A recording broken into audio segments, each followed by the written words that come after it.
Game of Thrones' finale is coming up really soon, and you're gonna need time to get ready, because here are the top 10 ways to throw the best Game of Thrones finale party of all time.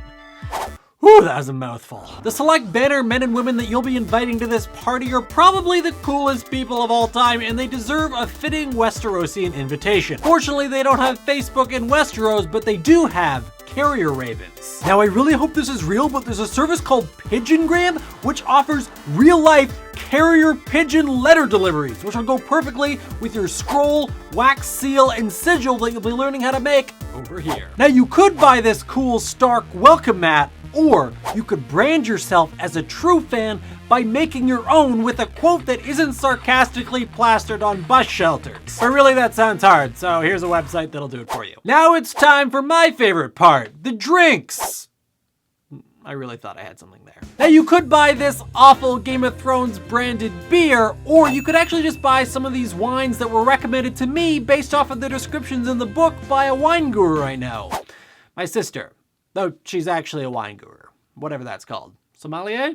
Sure. I'll put more info in the doobly-doo. Or you could just make any of these Game of Thrones themed cocktails. My personal favorite is Beyond the Wall, but instead of 1 part vodka, I'd add 1 part sexual anxiety, and instead of 2 parts frozen lemonade, I'd add 2 parts general depression. Ugh, nothing like a warm glass of depression. It's very sludgy.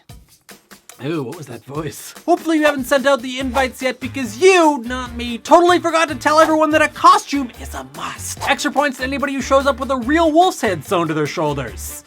Please don't make me give you extra points. Now that everybody's arrived, you could put on this Game of Thrones official soundtrack, but it wouldn't be as authentic as hiring a sultry player and singer, which you can right here. To kill time before the feast is ready, bust out your well-worn copy of A Game of Thrones, the board game. I hope your cooking abilities are somewhat up to chop, because you'll definitely need them for this feast. George R. R. Martin doesn't love anything if he doesn't love his food. Head on over to inatthecrossroads.com for recipes for almost every single meal in the books. It's gotta be my new favorite thing. I'm just gonna sit here and show you some of my favesies. Ooh, that one's yummy. Ooh, that one's even more yummy. Ooh-hoo-hoo! Yummiest.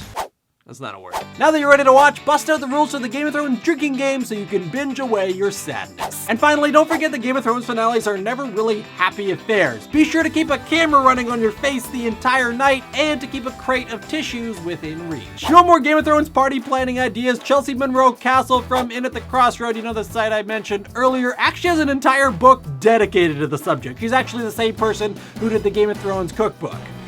I want this. If you mail it to me, you'll be my favorite person of all time. The only way you could be better than that is if you actually made me everything that was in the book. And then I'd probably marry you. Who's it? What are you guys planning on doing for the Game of Thrones finale, if anything? Let me know in the comments, and I'll talk about my favorite ones in the next comments video. If you haven't already, be sure to click right on my face to subscribe. And as always, Bella Gulas.